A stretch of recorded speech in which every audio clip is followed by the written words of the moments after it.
मुझे याद सब है जरा जरा,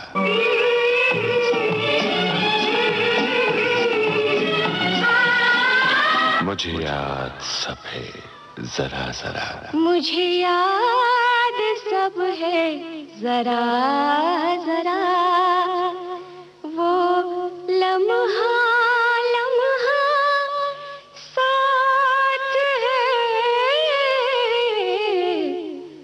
मुझे याद सब है जरा जरा।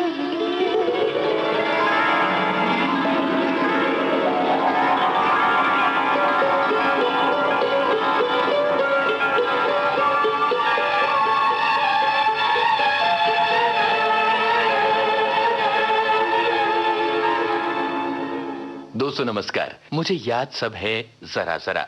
इस कार्यक्रम के जरिए आज जो मेहमान आपसे मुखातिब हैं वो सीधे अमेरिका से भारत चले आ रहे हैं। वैसे तो वो भारतीय हैं।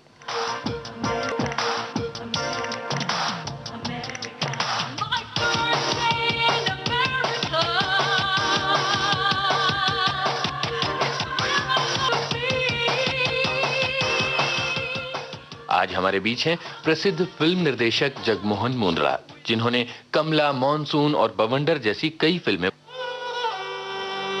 केसरिया बालम आवोनी पधा मारे दे। तो चलिए शुरू करते हैं बातचीत का सिलसिला। बालम आवोनी पधारो मारे दे। जगमोहन मुंद्रा साहब नमस्कार और आपका बहुत स्वागत है। धन्यवाद यूनुस, और विविध भारती के श्रोतागणों से मेरा हार्दिक नमस्कार। अच्छा, मैं सबसे पहले तो आपसे ये पूछना चाहता हूँ कि इतने दिनों बाद 7 समंदर पार से इस देश में लौटना आपको कैसा लगता है? मुझे हमेशा जब भी घर आता हूँ ऐसे लगता है जैसे घर आया हूँ, तो अच्छा ही लगता है बहुत।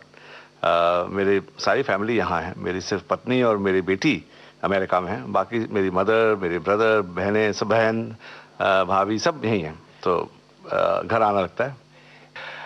हमें, हमारे श्रोताओं को उस पल के बारे में बताइए जब आप ये देश छोड़ रहे थे और अमेरिका जा रहे थे। बहुत साल हो गए उस बात को, 1968 के अगस्त महीने की बात है जी। मैंने IIT से डिग्री ली थी, bachelors in engineering, electrical engineering जी। और उसके बाद पहली दफ़े हिंदुस्तान के बाहर कदम रखा, यूरोप घूमते हुए अमेरिका पहुंचा। सितंबर महीने की बात है जब हम कॉलेज शुरू हो रही थी जी। और जब वहाँ पहुंचा तो इतना मुझे लगा कि मैं बस वापस लौट जाऊं, क्योंकि होम सिकनेस, किसी को जानना नहीं। एक तो मैं छोटे शहर में गया था अमेरिका में, एक ईस्ट लैंसिंग करके जगह है जहाँ मिशिगन स्टेट यूनिवर्सिटी है जी। तो वहाँ के हॉस्टल में अपने कमरे में बैठा, मैं सोचता था कि अगर यहाँ मुझे कुछ हो गया तो कोई मुझे पूछने वाला भी नहीं है, कोई जानता नहीं मैं कौन हूँ जी। और उन दिनों एक पहला इन्वेस्टमेंट जो मैंने वहाँ किया था कि एक छोटा रिकॉर्ड प्लेयर लेके आया था जी जी। और वहाँ इनका एक लता जी का एक गाना था, आ जाओ तड़पते हैं अरमा अब रात गुजरने वाली है। क्या बात है। तो वो रात को सुनता था लगाकर और नॉस्टैल्जिया इतना होता था और कई दफ़े आंखों में आंसू आते थे कि चला जाऊं वापस। जी जी। इस तरह शुरुआत हुई मेरी अमेरिका में रहने की। तो एक बार फिर वही रिकॉर्ड प्लेयर, वही गीत।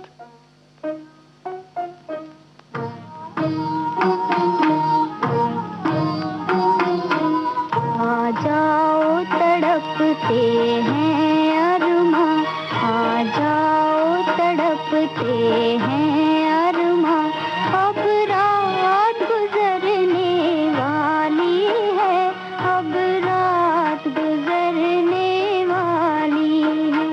मैं रूं यहाँ तुम चुप हो वहाँ, अब रात गुजरने वाली है, अब रात गुजरने वाली है।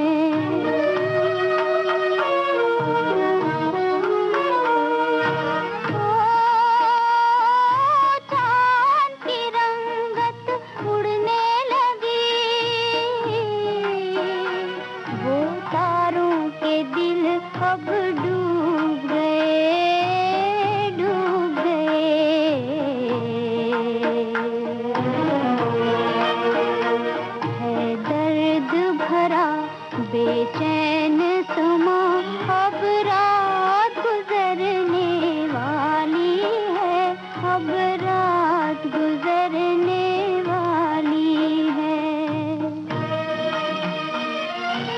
कृष्णा साहब, जब मैं आपके बारे में जानकारी खोज रहा था तो मुझे ये पता चला कि आपने इतनी सारी पढ़ाई की है बॉम्बे से। आप जैसा आपने बताया कि IIT से आपने इलेक्ट्रिकल इंजीनियरिंग में डिग्री ली, मार्केटिंग में आपने PhD की, MBA किया, MA एडवर्टाइजिंग किया, BS इलेक्ट्रिकल्स किया। बाप रे, इतनी सारी पढ़ाई! आप बोर नहीं हुए पढ़ाई से?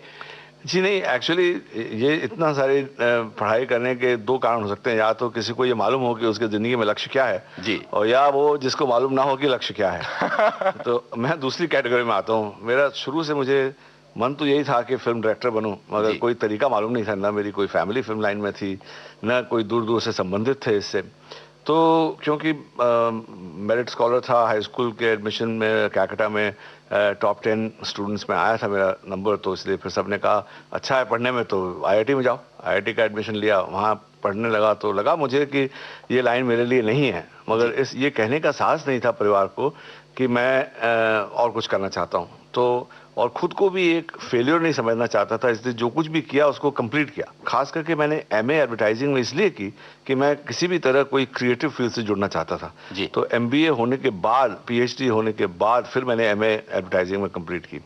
और उस समय मुझे लगा कि इस तरफ जो मेरा रुझान है, जो मुझे इंट्रिंसिकली, इंट्यूटिवली लगता था, वो सचमुच सही था कि मुझे जो 30 सेकंड के कमर्शियल भी बनाने में जो आनंद आता था, उसके लिए जो क्रिएटिव मीटिंग्स होती थी, उसके लिए जो लिखना होता था, उसके लिए जो शूट करना होता था, that was the high point for me. तो मुझे लगा कि जब यही है तो फिर क्यों ना मैं अपने आप को फिल्म मेकिंग में ट्रेन करूं और कोई ना कोई रास्ता निकालूं जिससे कि मैं फिल्म मेकिंग में जा सकूं। डिग्री होते ही जैसे ही मेरी PhD कंप्लीट हुई, मुझे बहुत यूनिवर्सिटीज़ से ऑफर आए कॉलेज में पढ़ाने के लिए। जी, तो मैंने वो कॉलेज चुनी जो कि लॉस एंजलिस में थी, हॉलीवुड। तो इसलिए कि दिन में पढ़ाऊंगा और शाम को क्लासेस लूंगा फिल्म मेकिंग में। जी जी, इस तरह शुरुआत हुई। और जिस तरह मैं फिल्मों में घुसा हूँ वो तो बहुत ही ऑकवर्ड, बहुत ही यूनिक तरीके से घुसा हूँ।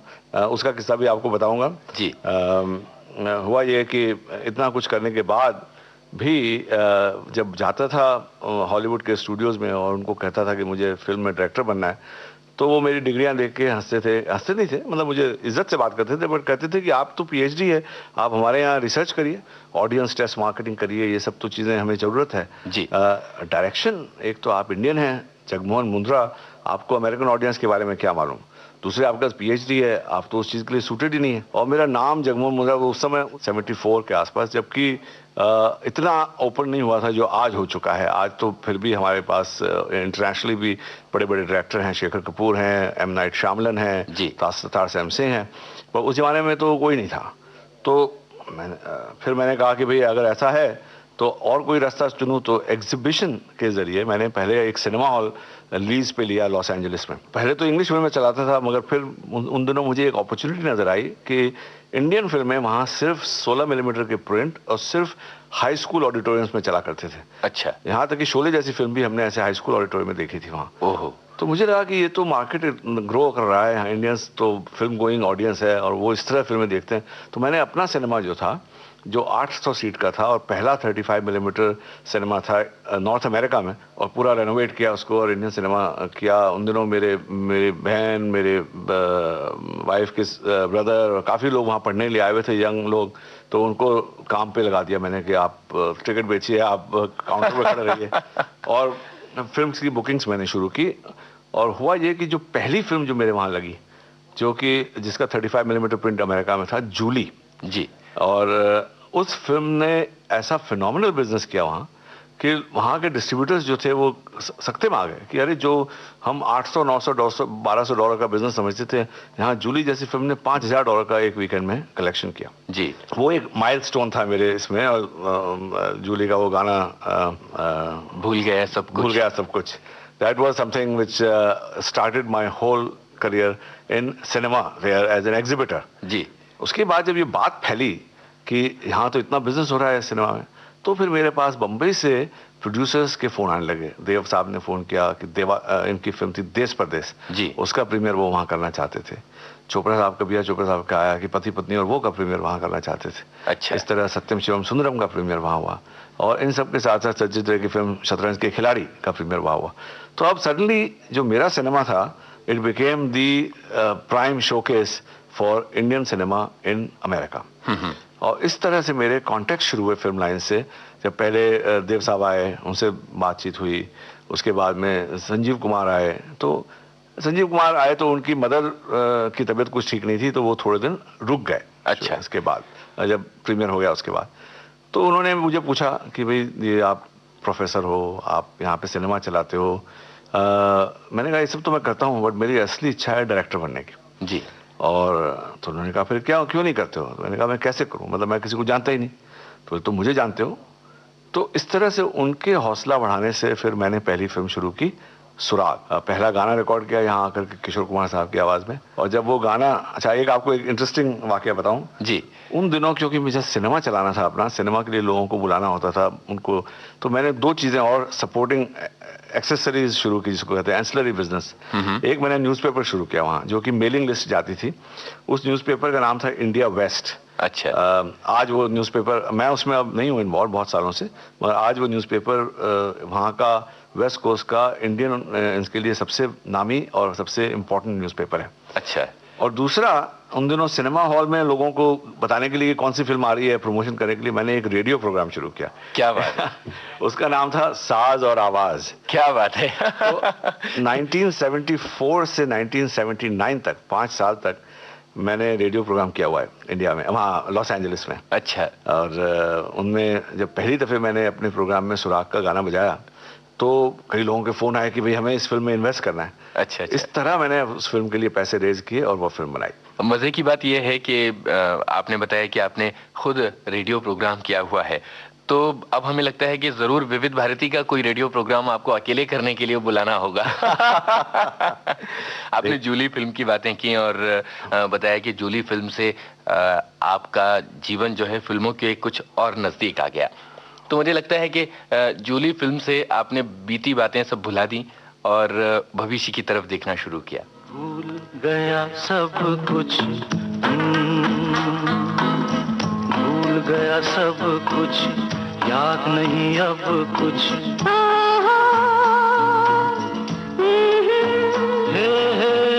कि यही बात न भूली जूली, आई लव यू। भूल गई सब कुछ, याद नहीं अब कुछ।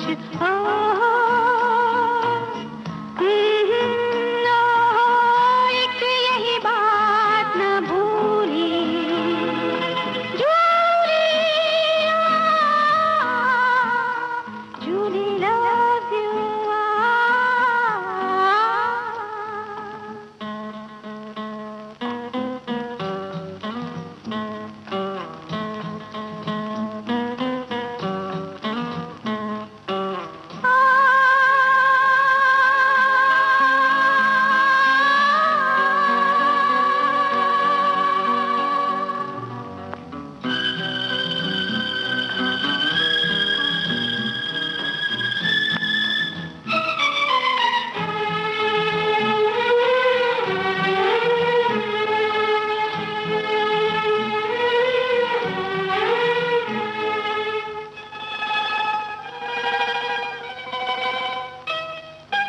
इतना भी दूर मत जाओ के पास आना मुश्किल हो।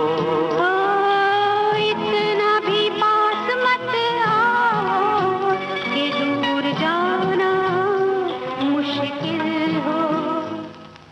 जाने भी दो कहाँ मानो मेरा, ऐसा लगा बदन छू के तेरा, कोई चिंगारी छूली जूली, आई लव यू।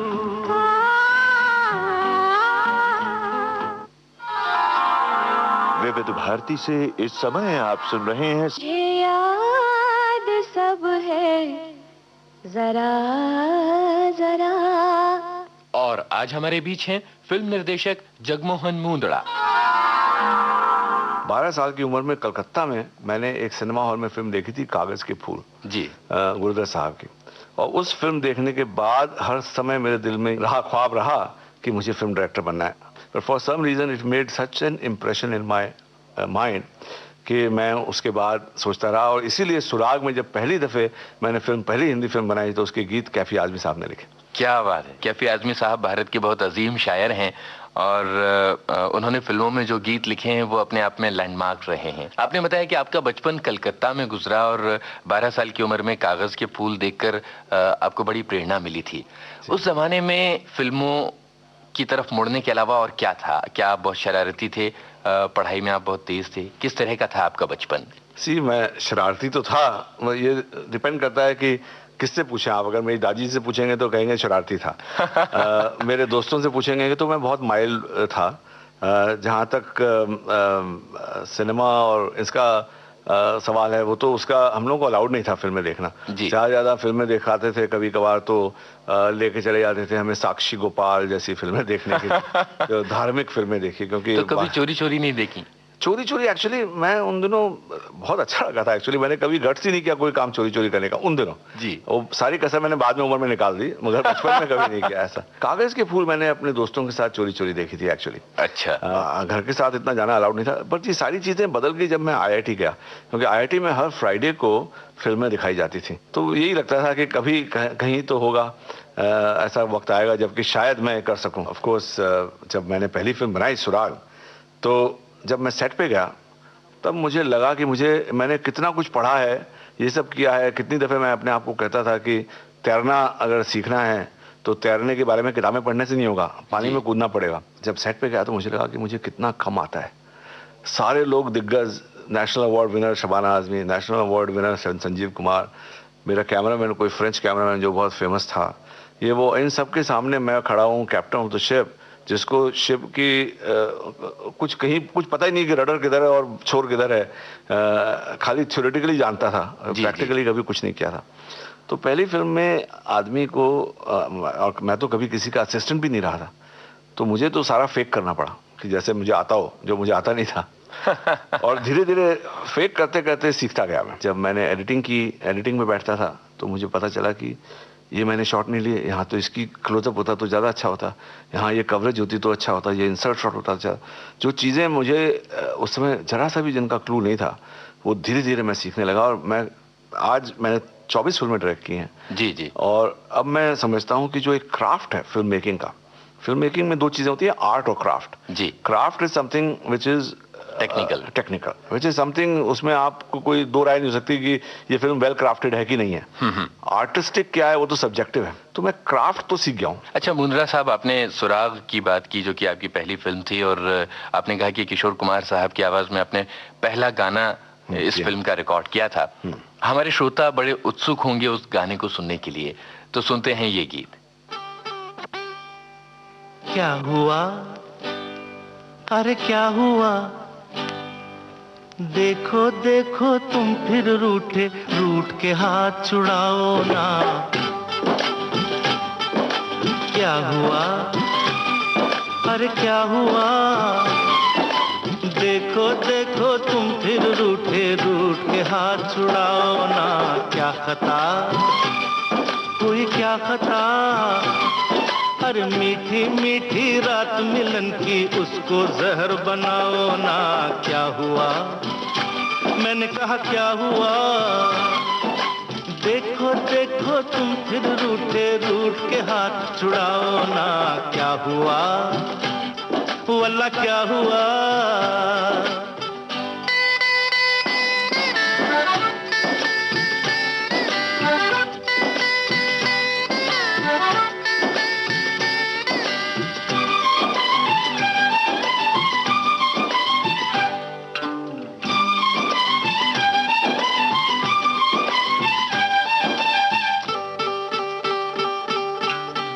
लब पे नहीं है, आंखों में हाँ है, रात जवां है, मस्त समा है।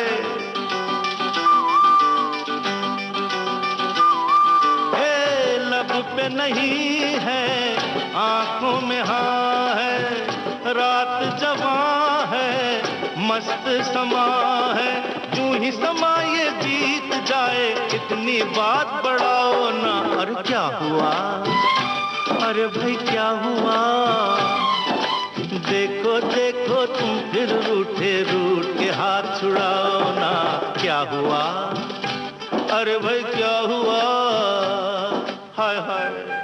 हमेशा सिर्फ मैं एक ही सपना देखता था कि एक दिन ऐसा आएगा जब मैं सेट पे हूँगा और मैं कह रहा हूँगा एक्शन और कट जी। और कहते हुए भी किसी को हेजिटेशन होता था क्योंकि लोग हंसते, मतलब और ऐसा भी नहीं था कि मैं कोई छुटपन की उम्र से, मतलब अब तो उम्र बढ़ रही थी, शादी भी हो गई थी, बेटी होने वाली थी, बच्चा एक ही बच्चा है मेरी बेटी है जी। और तब तक मैंने ये डिसीजन नहीं लिया था कि मुझे फिल्म मेकिंग करनी है। बट मैं रोज सुबह उठता था और मैं टीचिंग में जाता था और फिर मैंने एक दिन अपनी पत्नी को कहा कि अब मैं रोज उठ करके मैं ये नहीं सोचना चाहता कि मेरी जिंदगी का एक और दिन निकल गया और मैंने उस रास्ते पे कदम नहीं बढ़ाया जिस रास्ते पे मेरा चलने का ध्येय है। तो मैं तुम्हारी मदद चाहता हूँ, मैं चाहता हूँ कि मैं नौकरी छोड़ दूँ। अगर 4-5 साल में सक्सेस नहीं हुआ तो फिर मैंने अपने आप को इतना तो पढ़ा लिया है, इतनी तो दक्षता हासिल की है कि मैं कमा सकता हूँ। जी।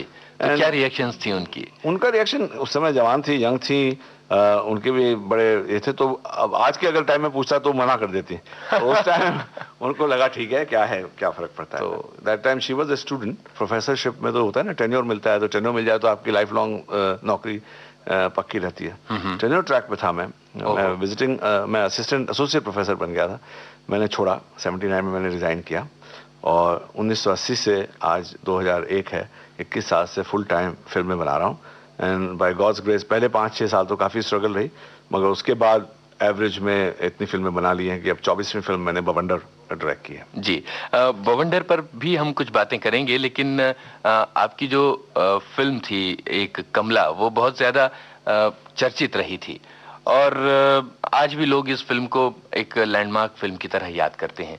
ये फिल्म किस तरह से हुई? देखिए, मेरा अपना जो शौक है इस तरह की फिल्मों का, रियलिस्टिक फिल्मों का, फिल्में मैंने कमला भी बनाई, सुराग भी बनाई, विश्वकन्या भी बनाई, हर तरह की फिल्में बनाई, अमेरिका में भी दूसरी तरह की फिल्में बनाई, मगर मैं as a film goer, as a movie goer, मैं हमेशा उस जमाने में भी सज्जित रे की फिल्में, मृणाल सेन की फिल्में, यहाँ तक कि अपने उसके पहले ख्वाजा मोहम्मद अब्बास की फिल्में और उसके बाद में इनकी अपने श्याम बेनेगल की फिल्में, ये सब देखता था। और बड़े मुझे, मतलब लोग जो कहा करते थे कि आर्ट फिल्में होती हैं, स्लो होती हैं, बोरिंग होती हैं, मुझे कभी ऐसा नहीं लगता था। मुझे उल्टा उनमें ज़्यादा आनंद आता था देखकर। तो मेरा अपना जो शौक था वो तो इस तरह की फिल्मों का था।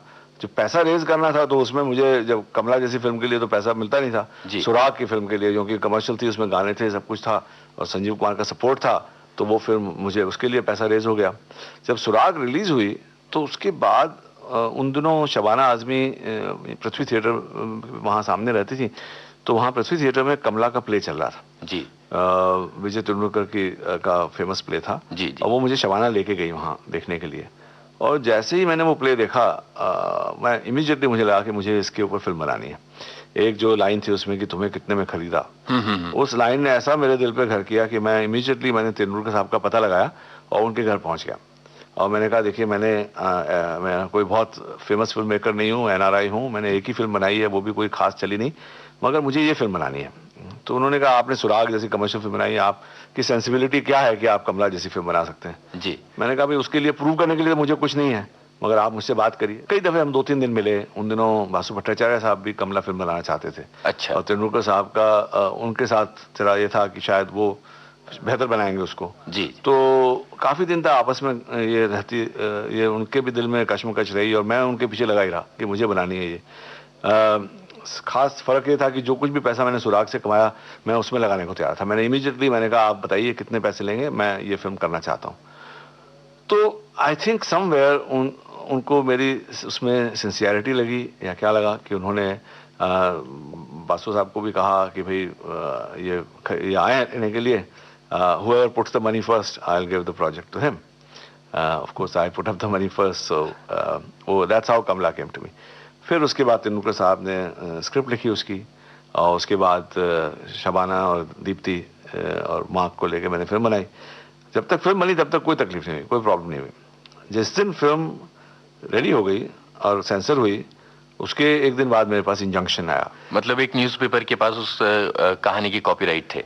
हाँ, और मेरा आर्ग्यूमेंट ये था कि जब ये इतने साल से इतने तरह के इतनी भाषाओं में ये प्ले हो चुका है, मैंने तो प्ले राइट से राइट्स लिए हैं, तो बहुत तकलीफों के बाद फिर वो फिल्म रिलीज हुई और उस फिल्म ने चर्चा जरूर हुई, पर फाइनेंशियली उस फिल्म ने अच्छा बिजनेस नहीं किया। फिर उसके बाद मैंने डिसाइड किया कि मैं वापस अमेरिका जाके वहाँ ही रहूँगा। वहाँ फिर मुझे इंग्लिश फिल्में मिली और उसके बाद एक पूरा सिलसिला शुरू हुआ जो अलग था जी। मगर कमला की म्यूजिकली कमला के दौरान एक बात कहना चाहता हूँ कि कमला में शुरू में ऐसे कोई गाने नहीं थे, अच्छा, मगर बैकग्राउंड की कुछ गानों की मुझे लग रहा था कि जरूरत है। और पंकज उधास का पहला गाना जी, जो उन्होंने पहली दफे जो फिल्म में गाना गाया उन्होंने, वो कमला में गाया उन्होंने। और उस दिन के बाद जो हमारी दोस्ती हुई जो आज तक कायम है, और पंकज इतने फेमस सिंगर होने के बावजूद कभी भी मैं उनको बुलाता हूं तो वो आते हैं और एक पैसा नहीं लेते मुझसे। तो उन्होंने गाना गाया था इसमें, इंसानों को नीलाम करे दुनिया जी, and that was one song from Kamala which was very appropriate to the theme.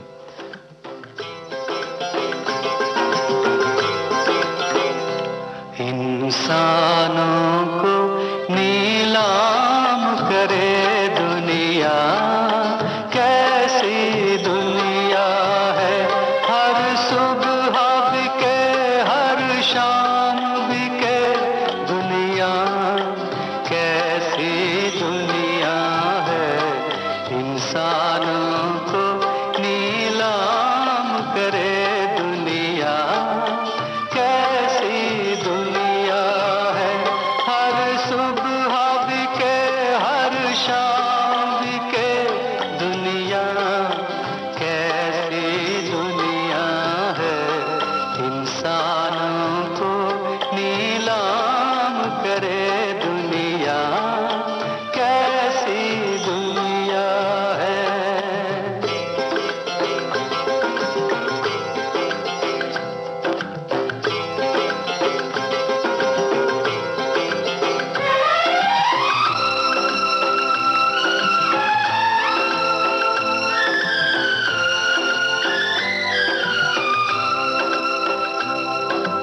कदमों तले ये जमीन जले, दिल भी जल रहा है,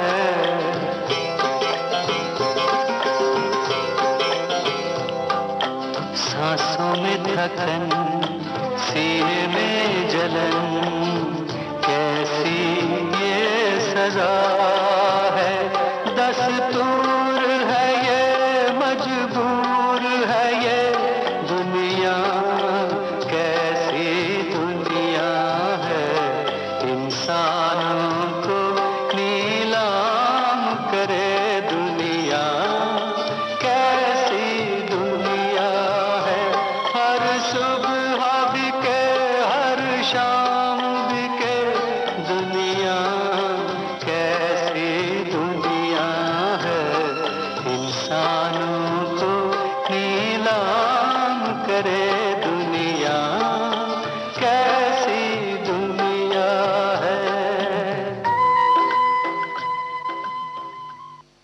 मुंद्रा साहब, जैसा कि ये कार्यक्रम है खासतौर पर समर स्पेशल है, गर्मियों की छुट्टियों के लिए है, आपने दुनिया देखी है, दुनिया के कई देशों में आप घूमे हैं, तो भारत की गर्मियां और 7 समंदर पार की गर्मियां, इन दोनों में सबसे ज्यादा दुश्वार क्या होता है? देखिए, मुझे हर एक आदमी का अलग अलग सहने का ये होता है। मुझे जो ये पसीना जो आता है, ये बहुत जो ह्यूमिडिटी जिसको कहते हैं, जी जी, ये मुझसे बहुत कम बर्दाश्त होती है।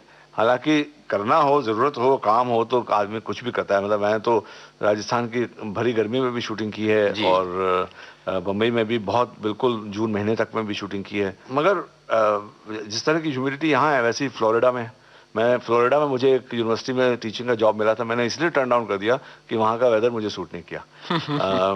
तो वैसा है। और बट मुझे अगर गर्मी और सर्दी में सेलेक्ट किया जाए कि कौन सा मौसम बेटर, फिर मैं ठंड का मौसम ज्यादा अच्छा। अगर गर्मी और सर्दी में बरसात भी जोड़ दी जाए तब आप किसे चुनेंगे? बिल्कुल, बरसात का मौसम तो बिल्कुल बहुत ही खूबसूरत। और मुझे हमेशा याद आता है कि हमारे IIT के कैंपस की हॉस्टल की विंडो से बाहर पवई लेक के ऊपर गिरती हुई पानी की बूंदें और बहुत ही खूबसूरत मौसम है बरसात का। क्या बात। बरसात के दिनों में बाहर निकल कर एक तो बरसात में भीगने का आनंद, जी। और ऊपर से फिर बरसात को तो मैं, आप जब बरसात की बात करते हैं तो वो तो हम भूल ही नहीं सकते, जबकि वो राज कपूर की फिल्म का गाना था, जब बरसात में तुमसे मिले हम सजन, हमसे जी, मिले जी, तुम। तो बरसात का तो खैर रोमांस से बहुत बड़ा ताल्लुक है। अच्छा, जब अमेरिका में रहते हुए बारिश होती थी तो क्या आपको अपना देश याद नहीं आता था? मुझे देखिए, एक आदमी को आप देश से निकाल सकते हैं, पर एक देश को एक आदमी के दिल से नहीं निकाल सकते। जी। तो ये तो कभी हुआ ही नहीं कि मुझे देश ना याद आया हो। देखिए, आदमी का जहाँ बचपन गुजरता है, जो मेरी जिंदगी के बेस्ट जो साल हैं, भले ही उस जमाने में पैसे ना रहे हो, किसी भी जगह रहते हो, कैसा भी रहता हो, 12-13 की उम्र से लेके 19-20 तक के, वो तो आदमी भूल सकता ही नहीं कभी। और वो सारी यादें मेरी हिंदुस्तान में ही बसी हुई हैं। ऐसी कोई घटना बताइए जब आपको भारत बहुत बहुत याद आया हो और आपने अपने आप को बहुत अकेला फील किया हो। शुरू में ऐसा होता था, जब मैं अमेरिका पहुंचा ही था, और मैंने अपनी ज़िंदगी में, हालांकि मैं आईआईटी में हॉस्टल में रहा, मैं काफ़ी सालों से इंडिपेंडेंट हूं, फिर भी एक प्रोटेक्शन एक फैमिली का होता है, वो हमेशा रहता था। तो जब मैं यहाँ से गया और जब मैं पहला वहाँ लैंड किया ईस्ट लैंसिंग मिशिगन में, और वहाँ की जो पहली सर्दियाँ, जबकि स्नो इतनी गिरती है, मैंने ज़िंदगी में स्नो नहीं देखी थी कभी, मतलब हिमाचल भी नहीं गया था कभी, हिमालय के आसपास कोई हिल स्टेशन नहीं गया था जी। कभी नहीं। गर्मियों में जाते थे तो चले जाते थे नागपुर, जहाँ मेरे मामा जी का घर था। और जब मैं मिशिगन में पहुंचा और सितंबर अक्टूबर महीने में जो बर्फ़ गिरनी शुरू हुई, और इतने बड़े, मतलब सारे सड़कों पे, और चलो तो स्लिप करे आदमी और ये करे, और उस दौरान पैसे भी नहीं थे, गाड़ी भी नहीं खरीद सकता था, पहला सेमेस्टर था। तो जो चलते हुए बर्फ़ में धंसते हुए और ठंड में कांपते हुए जाते हुए जो नॉस्टैल्जिया होता था इंडिया का, शुरू में तो अच्छा लगता था कि बर्फ़ पहली दफ़े देखी है, बस ठंड के मारे जब नाक को हाथ लगाओ तो फीलिंग नहीं होती थी कि उसमें कोई सेंसेशन भी है कि नहीं। तो उन दिनों मैं जब बैठता था वापस, जब चारों तरफ बर्फ़ से घिरा हुआ अपने कमरे में अकेला, तब जो याद आती थी इंडिया की, तब लगता था कि क्या कहाँ आ गया हूँ। फिर वहाँ एक नदी थी छोटी, रेड सी रिवर, उसके किनारे चलता था, तो फ्रोजन रिवर होती थी, और उसमें लोग स्केट करते होते थे बच्चे, और हमें तो आता नहीं था ये सब करना, फिर भी चलते चलते ऐसे ख्याल आते थे कि देखो, ऐसी जगह पर हैं जहाँ पर अगर कुछ हो जाए तो कोई पूछेगा ही नहीं, कभी घर में घंटी, फोन की घंटी भी, और जबकि घर में हमें हमेशा लोगों का तांता लगा रहता था इंडिया में। जी। तो ये सब चीज़ों का शुरू में बहुत एहसास होता था, और खैर आदमी धीरे धीरे जहाँ भी जाता है वहाँ एडजस्ट हो जाता है। अगर इन यादों को और अपने एकांत को किसी गीत में ढालना हो तो आपको कौन सा गीत याद आता है? मुझे साहिर लुधियानवी के गीत बहुत पसंद है जी। क्योंकि वो उनमें रोमांस होता था, उनमें एक माहौल क्रिएट होता था। एक वक्त का गाना था, तुम जो सिमट के हम जो सिमट के आपकी बाहों में आ गए, लाखों हसीन ख्वाब निगाहों में आ गए। बहुत खूबसूरत गाना है, रवि साहब का संगीत है इसमें, और बी.आर. चोपड़ा साहब की ये फिल्म थी। तो ये गीत सुनते हैं और कुछ और पुरानी यादें मन में दोहराते हैं।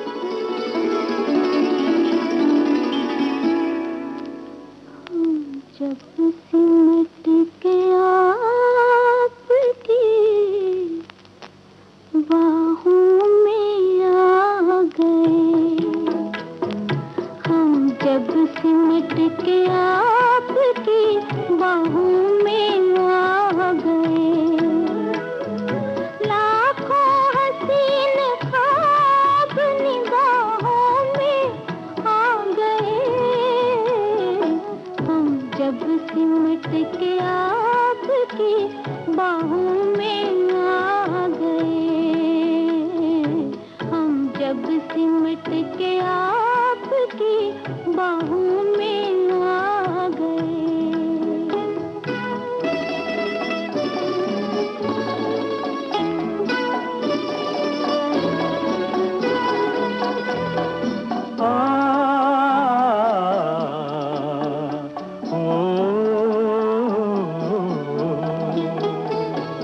खुशबू चमन को छोड़ के सांसों में घुल गई, खुशबू चमन को छोड़ के सांसों में घुल गई, लहरा के अपने आप जवां जुल्फ खुल गई, हम अपने दिल पसंद पनाहों में आ गए, हम जब सिमट के आपकी बाहों में आ गए। लाखों हसीन ख्वाब निगाहों में आ गए, हम जब सिमट के आपकी बाहों में आ गए। आहा हा, आहा हा, ओ हो, ला ला ला, आहा हा, ला ला ला ला।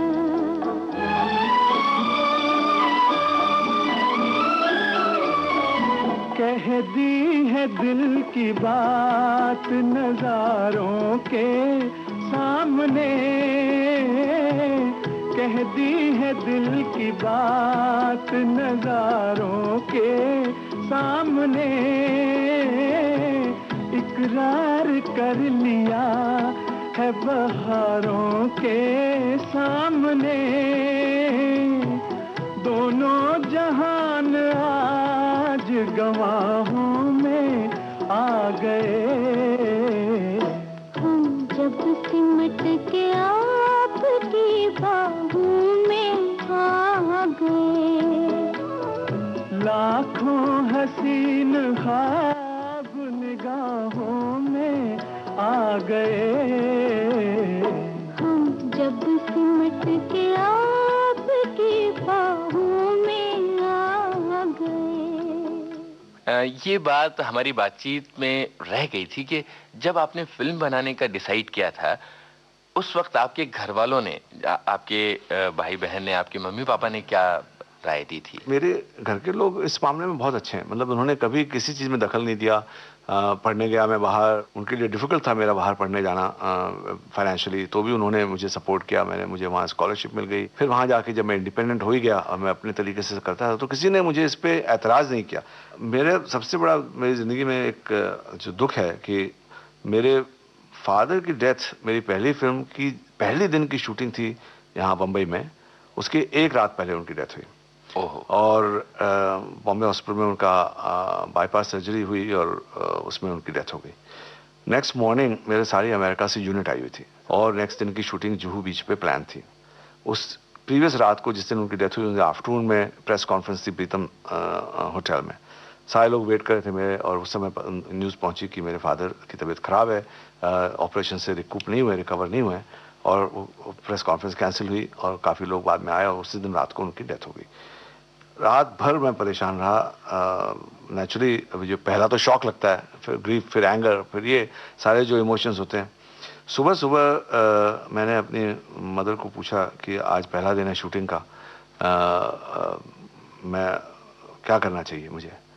तो मेरी मदर ने कहा कि अगर तुम्हारे ना जाने से तुम्हारे पिता वापस आ जाएं तो मत जाना।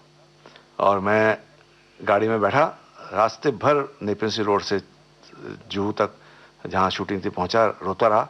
मगर वहाँ पहुँचा, मैंने आंसू पोंछे, और जब सेट पे वहाँ पहुँचा तो लोग आश्चर्यचकित रह गए कि मैं आया कैसे। और शबाना और सब कोई नहीं आए थे उस दिन। उन्होंने सोचा आज तो कैंसिल ही हो जाएगी। इमीडिएटली खबर भेजी गई और सारे लोग फिर शूटिंग पे आए, और उस दिन पूरे दिन मैंने शूटिंग की। और ये फिल्म मैंने, मेरी बेटी हुई उसके बाद, मेरे फादर ने मेरी बेटी को देखा नहीं।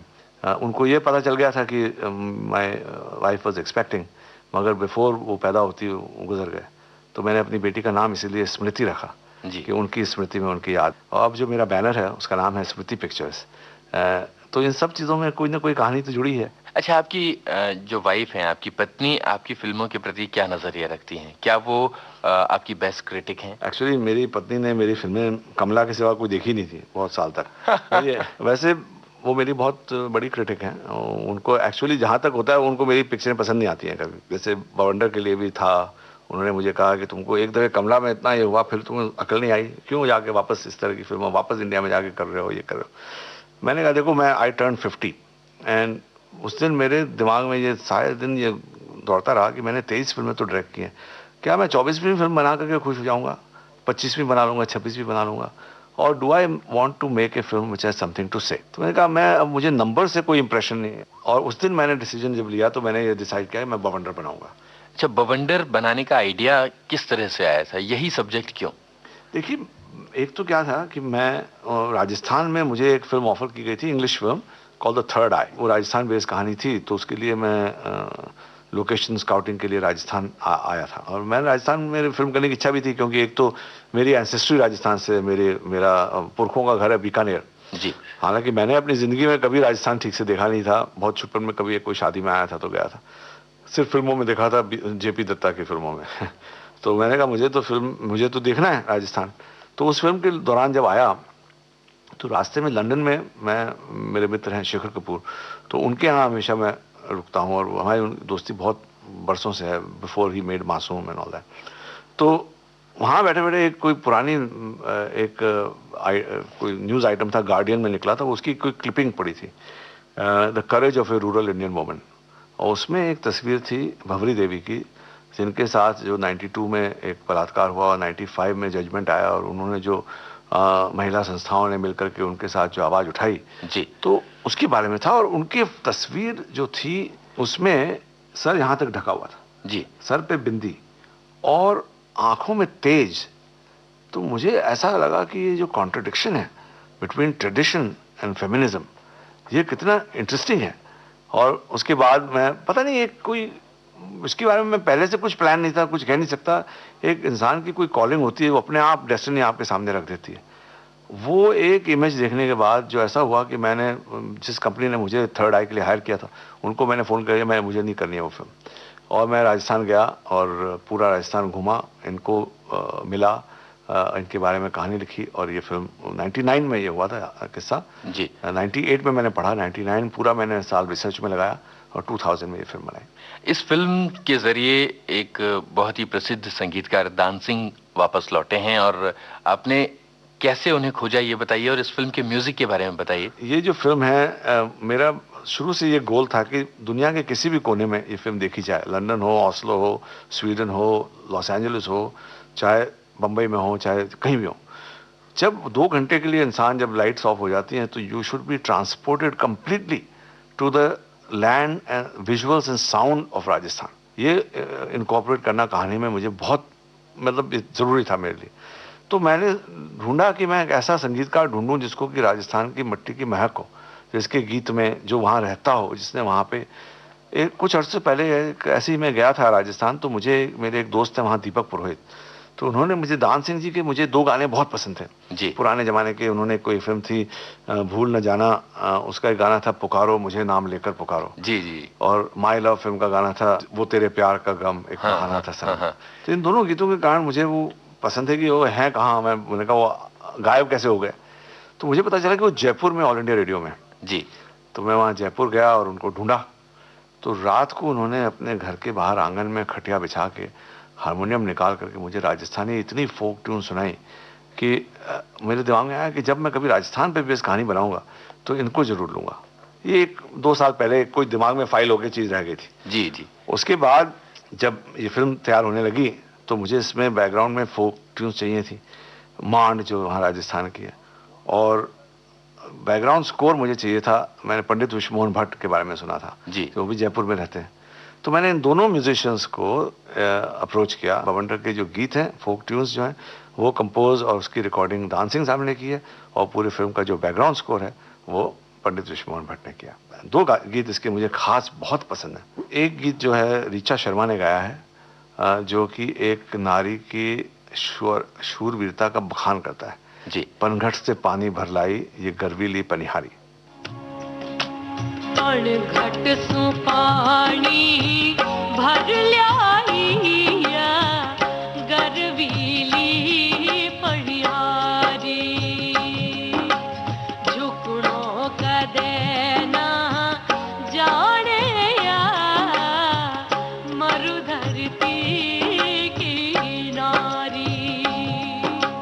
पनघट सु पानी भर ल्याइया गर्वीली पनिहारी।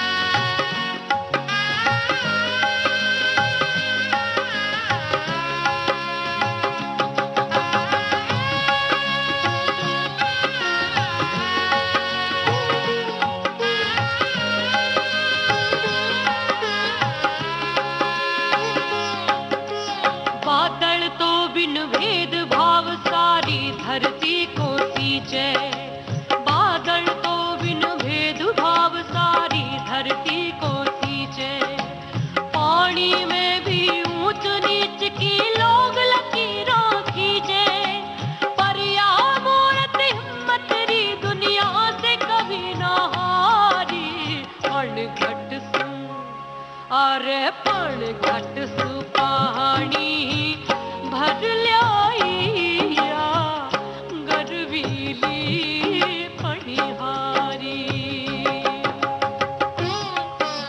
मुंद्रा साहब, आपसे लगातार बातें करते हुए ये एहसास हो रहा है कि संगीत की आपकी खास रुचि है। हमें बताइए कि किस तरह का संगीत आप सुनना पसंद करते हैं? Easy listening. संगीत में मुझे वो बहुत पसंद है जिसमें कि लिरिक्स का भी कोई मतलब हो, मीनिंग हो, और जो गुनगुनाया जा सके, जो मेरे जैसा बेसुरा भी जिसको गुनगुना सके। जब हम इस फिल्म की शूटिंग कर रहे थे राजस्थान में, तो रात को दिसंबर महीने में ठंड में नंदिता दास, दीप्ति नवल, रघुवीर यादव, मेरे असिस्टेंट राजेश राठी, और जो बहुत अच्छा गाते हैं खुद भी, और मैं, जो कि इन सब में सबसे बेसुरा मैं ही था। हम सब मिल करके फायर चला करके बैठते थे और गाने गाया करते थे, पुराने पुराने गीत। विविध भारती से इस समय आप सुन रहे हैं ये याद सब है जरा जरा। और आज हमारे बीच हैं फिल्म निर्देशक जगमोहन मुंदड़ा। अच्छा, अमेरिका में आपको इस तरह के गाने किस तरह से मिलते हैं? देखिए, आजकल अमेरिका में इंडियन पॉपुलेशन इतनी है कि वहाँ हर तरह के स्टोर्स, म्यूजिकल स्टोर्स वगैरह सब खुले हुए हैं। जब मैं गया था शुरू में, उस समय इतनी नहीं थी, तो उस समय मैं जब भी इंडिया आता था तो यहाँ से खूब सारा म्यूजिक कलेक्ट करके लेके जाता था। तो इस तरह से अमेरिका में भी जो भारत का दामन है वो छूटता नहीं है? जी नहीं, संगीत एक ऐसी चीज़ है, अपनी चाइल्डहुड से जो दो चीज़ें जो जुड़ जाती हैं, जो कभी नहीं, एक तो खाना जी, जो जिस तरह के खाने पे हम पड़े होते हैं, उस खाने का स्वाद कभी नहीं निकलता। ज़िंदगी में मैं इटालियन खा लूँ, मैं चाइनीज़ खा लूँ, मैं कहीं भी जाके कोई भी तरह का खाना खा लूँ, मैक्सिकन खा लूँ, मगर जो तृप्ति मुझे इंडियन खाने से होती है, और वेजिटेरियन हूँ तो जो वेजिटेरियन इंडियन खाने से होती है, वो किसी से नहीं होती। उसी तरह दुनिया में रिकी मार्टिन सुन लूँ मैं, चाहे मैकारेना सुन लूँ, चाहे कोई ब्रायन एडम्स सुन लूँ, मगर जो मुझे शांति और तृप्ति जो हिंदुस्तानी इंडियन गानों से होती है, वो किसी और से नहीं होती। गाने के बाद खाने की बात हुई, और मुझे लगता है कि मैं आपसे ये जरूर पूछूं कि आपका मनपसंद खाना क्या है, और अमेरिका में वो किस तरह से आप वो मैनेज कर पाते हैं? आप खुद खाना बनाना जानते हैं? जी नहीं, मैं सिर्फ चाय बनाना जानता हूँ। और चाय मैं अच्छी बनाता हूँ, चाय मैं मसाले की चाय बनाता हूँ। मेरे घर में हमेशा, अमेरिका में एक दायित्व मेरा है, सवेरे उठ करके चाय गरम वो को अदरक कूटना, और उसमें इलायची डालना, और उसमें सब डाल के काली मिर्च डालना, और उसके बाद चाय बनाना, एक उस तरह से वो मैं ही बनाता हूँ। अच्छा। और खैर, हम लोग तो सिर्फ 3 जने हैं घर में, मेरी बेटी और मेरी वाइफ, और वो लोग बिल्कुल कॉफ़ी पीने वाले हैं, एक चाय पीने वाला मैं ही हूँ, तो मैं अपने लिए बनाता हूँ खाना। जहाँ तक है, मुझे जो खाना पसंद है वो बिल्कुल जो मेरी माँ के हाथ का खाया हुआ है बचपन में, दाल चावल, चपाती और सब्जी जी, और पापड़ साथ में, और कभी राजस्थानी में बड़ी का साग होता है, या इस तरह की गट्टे का साग होता है, ये चीज़ें बड़ी, वो बहुत अच्छी लगती हैं। और ऑफ कोर्स मिठाई एक कमजोरी है कमजोरी है। मगर I look forward to having good घर का खाना। अच्छा मुंदड़ा साहब, जिस जमाने में आप अमेरिका गए थे उस वक्त ये दौर नहीं चला था कि हर कोई अमेरिका जाता हो, लेकिन आज भारत के नौजवानों की जो पीढ़ी है वो पूरी की पूरी पीढ़ी अमेरिका की तरफ देखती है, उनके सपने अमेरिका से जुड़े हुए हैं, सब अमेरिका में जाके कुछ ना कुछ अपना करियर बनाना चाहते हैं। इस बदलते हुए दौर को देखकर आपको कैसा लगता है, और इन नौजवानों से आप कुछ कहना चाहते हैं? देखिए, ऐसा है कि जो भी हमें जो दूर से अच्छा लगता है वो हमेशा पास में जाके लगता है कि ऐसा कोई ज़बरदस्त जो भी मंजिल जब हासिल हो जाती है तो उसकी अहमियत कम हो जाती है, चार्म खत्म हो जाता है। हाँ, मैं तो हमेशा कहना चाहता हूँ कि जब मुझे लोग कहते हैं कि आपकी ज़िंदगी के लिए एक कोई वाक्य ऐसा बताइए जो कि आपको, तो जो सबसे ज़्यादा इंस्पायर करता हो, तो मैं एक इंग्लिश में कहावत है कि I am not in the pursuit of happiness, I find happiness in pursuit. क्या बात है। तो मैं उस तरह से सोचता हूँ कि जो भी जो जर्नी जो है वो that is its own reward. पहुँच गए एक दफ़े मंजिल में तो फिर ख़त्म हो गई बात। तो मेरा ये कहना है, आजकल मैं देखता हूँ जब मेरी बहन की बेटी, मेरे और कज़न, मेरे नीसेस जब अमेरिका आती हैं, मैं तो I was a completely lost child when I reached there. मैं तो हर चीज़ से मुझे एकदम ये हो जाता था, ये लोग तो इतने कंफर्टेबल हैं, इनको तो जैसे अमेरिका पहुँचते तो ऐसे जैसे अभी पानी में नमक घुल जाता है वैसे आकर के ऐसे मिल जाते हैं, उनको कोई शौक ही नहीं लगता। कल्चर शौक बोल के जो चीज़ हुआ करती थी वो तो रही नहीं अब। तो एक तरह से अच्छा ही है। अच्छा मुंदड़ा साहब, खाने की बात हुई, गाने की बात हुई, लेकिन आपके पहनावे की बात नहीं हुई। क्या आपको वो हिप हॉप कूल कपड़े पसंद हैं या वो हमारे भारतीय कपड़े? देखिए ऐसा है कि इस मामले में भगवान ने मेरे साथ जाती की है। सारी उम्र एक वेट प्रॉब्लम रही है, तो हिप हॉप के लायक तो शरीर दिया ही नहीं भगवान ने, तो अब क्या करते। मगर मुझे कंफर्टेबल कपड़े, मैं कभी कोई डिज़ाइनर और किसी इसके पीछे नहीं भागता हूँ। मुझे कपड़े चाहिए कंफर्टेबल, जिसमें कि मुझे ऐसे लगे। हालांकि जब मैं अपनी बेटी को पूछता हूँ कि वो इतने हाई हील्स पहनती है तो कैसे उस पर चलती है, तो उसका हमेशा कहना होता है कि dad, it is fashion before function. क्या बात है। जबकि मेरे लिए उल्टा ही है। मैं सोचता हूँ कि अगर कोई मुझसे मिलना चाहेगा इसलिए कि मेरे कपड़े कैसे हैं, फिर तो मेरी अपनी अहमियत का कोई मतलब ही नहीं रहा। तो मैं कंफर्टेबल कपड़े लाइक करता हूँ। मैं एक ज़माने में था जब मैं कुर्ते पहना करता था बहुत, आजकल वो मैंने कम कर दिए, क्योंकि एक तो उसमें हमेशा जो जितने ढीले कुर्ते पहनते जाओ उतना आदमी को ये कम हो जाता है कि वजन कम करने का, क्योंकि लगता है यार वजन बढ़ता है तो कुर्ते और बढ़ा दो की साइज। तो मैंने वो बंद कर दिए। मगर मैं कपड़े शर्ट इस तरह के नॉर्मल पहनता हूँ। ऑफकोर्स बाहर क्योंकि जहाँ का मौसम परमिट करता है, जब ठंड होती है तो अच्छे coat jackets, I enjoy wearing those kind of clothes. Jagmohan Mundra ईश्वर पर विश्वास रखते हैं या कर्म पर विश्वास रखते हैं या नास्तिक हैं? देखिए, नास्तिक तो मैं नहीं हूँ, मगर मैं इस तरह का भी आस्थावादी नहीं हूँ कि मैं हर रोज मंदिर जाऊँ। और मुझे लगता है कि समवेयर हमारे हिंदुस्तान में धर्म में रिचुअल के पीछे स्पिरिचुअल हम भूल गए हैं जी। और मैं रिचुअल्स में भरोसा नहीं करता। कई दफ़े मैं अपनी माँ का मन रखने के लिए, इन लोग का मन रखने के लिए, अगर मुझे कहते हैं कि ये कर लो वो कर लो तो कर लेता हूँ। मगर दिल से अगर आप पूछें तो मुझे ऐसा नहीं कहीं लगता है कि मैं कोई बहुत ज़्यादा रिलीजियस हूँ। मैं जानता हूँ, मैं फिलॉसफी में भी बिलीव करता हूँ। मैं जानता हूँ कि जब कभी कोई विपदा आती है तो आदमी पहले हमेशा भगवान को याद करता है और सोचता है कि काश ऐसा ना हो, भगवान मुझे कुछ गलती हो तो माफ़ कर देना, ये करना। कभी मुझे लगता है कि मेरी बेटी रात को देर तक घर नहीं आई तो मुझे हमेशा ये होता है कि कहीं उसकी गाड़ी का एक्सीडेंट ना हो गया, कहीं ये ना हो गया। उस समय मैं प्रार्थना करता हूँ, मगर इसलिए कभी प्रार्थना नहीं करता कि अरे कोई कहता है कि आपकी पिक्चर में आप एक ए ज़्यादा लगा दीजिए तो आपकी पिक्चर हिट हो जाएगी। अच्छा, मुंद्रा साहब, किस तरह की किताबें आपको पसंद हैं? किस तरह की चीजें आप पढ़ते हैं खोज खोज के? देखिए, मैं नॉन फिक्शन ज़्यादा लाइक करता हूँ पढ़ने में। मुझे जिन किताबों से प्रेरणा मिलती हो, बायोग्राफीज़ हैं कईयों की जो मुझे बहुत इंटरेस्ट करती हैं। और आजकल मैंने देखा है कि जो हमारे इंडियन राइटर्स जो इंग्लिश में लिख रहे हैं और बहुत अच्छी चीज़ें लिख रहे हैं। झंपा लाहिरी की लेटेस्ट किताब मैंने पढ़ी, मुझे बहुत अच्छी लगी, इंटरप्रेटर ऑफ मेलोडीज़। मैं किताबें आजकल उस तरह से भी ढूंढता हूँ जिस तरह के सब्जेक्ट पे मुझे इंटरेस्ट हो कि मैं पढ़ूँ और शायद उसके ऊपर कोई फिल्म बना सकूँ। जी। तो रीडिंग में बहुत करता हूँ। अच्छा, अगर आपको संसार में चॉइस दी जाए कि आप को किसी एक शहर को चुनना है और उस शहर में रहना है, तो आप किस शहर को चुनना चाहेंगे? चॉइस शहर की नहीं होनी चाहिए। चॉइस ये होनी चाहिए कि जहाँ सब कोई साथ रह सके, जहाँ मेरे दोस्त हों, जहाँ मेरी फैमिली हो। जगहों से कोई फ़र्क नहीं पड़ता। एक प्लेस की अहमियत तभी होती है जब उसमें रहने वाले जो हों, जो हमें चाहने वाले हों। मैंने दुनिया के अच्छे से अच्छे शहरों में घूमा हूँ और एक दो दिन बाद बोर हो गया हूँ। वेनिस जैसे शहर में, जहाँ के लोग रोमांस का ये कहते हैं, एक दिन पूरा मैं अकेला था। गोंडोलाज में जोड़े घूम रहे हैं, ये घूम रहे हैं, इधर उधर लोग घूम रहे हैं। घूमते घूमते मैं इतना परेशान हो गया, मेरे 2 दिन की टिकट थी, मैं एक दिन जल्दी निकल गया वहाँ से, क्योंकि मेरे साथ कोई वो माहौल शेयर करने वाला नहीं था। तो जगह से कोई अहमियत नहीं है। जहाँ हमारे साथ जीवन के वो क्षण बांटने वाले चाहिए, वो जहाँ हो तो वो जगह पसंद। मुंद्रा साहब, अगर आपको मौका मिले कि आप अपनी लाइफ को फिर से डिजाइन कर पाएं, आप डिसाइड करें कि आपको अपने जीवन को किस तरह से ले जाना है, तो क्या अपनी लाइफ को आप रीस्ट्रक्चर करना चाहेंगे? देखिए, हमेशा ही होता है, जैसे हम लोग फिल्मों में रीटेक करना हमेशा चाहते हैं, तो चाहते तो हैं कि फिल्म में कोई एक टेक 2 का मौका मिले, मगर ये भी मालूम है कि ज़िंदगी में टेक 2 नहीं होता है। तो जो निकल गया वो निकल गया। ऐसे तो कई अनफुलफिल्ड डिज़ायर्स हैं, अनफुलफिल्ड ये चीज़ें हैं जो करना चाहते थे, मगर जो है उसके लिए बहुत शुक्रगुजार हूँ। एंड जो है उसको देख के मुझे लगता है कि अगर ज़्यादा कुछ कहे आदमी कि ये होता, काश वो होता, काश ये होता, तो ऐसा कहने के लिए तो इसका कोई अंत नहीं है।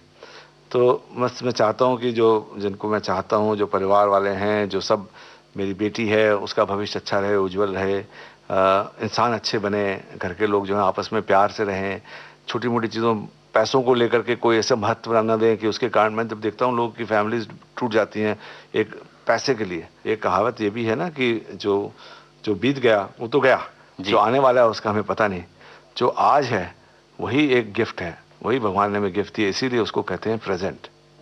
आगे भी जाने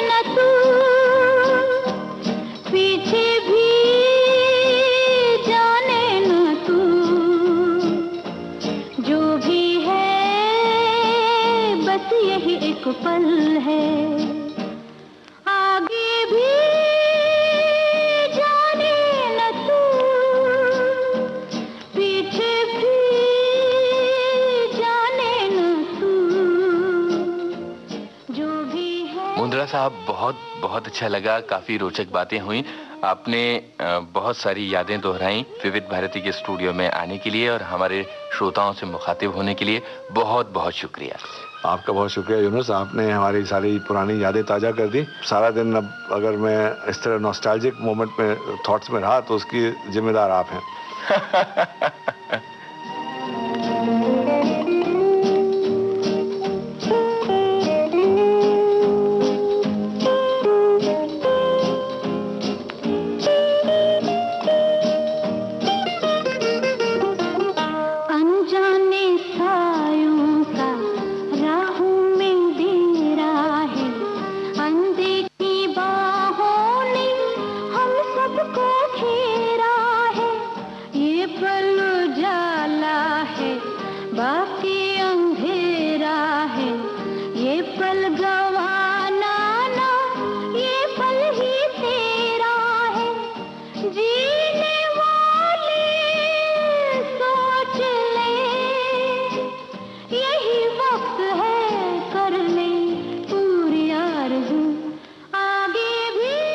दोस्तों, फिल्म वक्त के इस गीत की बात करके जगमोहन मुंदड़ा साहब तो हमसे विदा हो गए, लेकिन इस गाने की गूंज देर तक हमारे साथ रहेगी।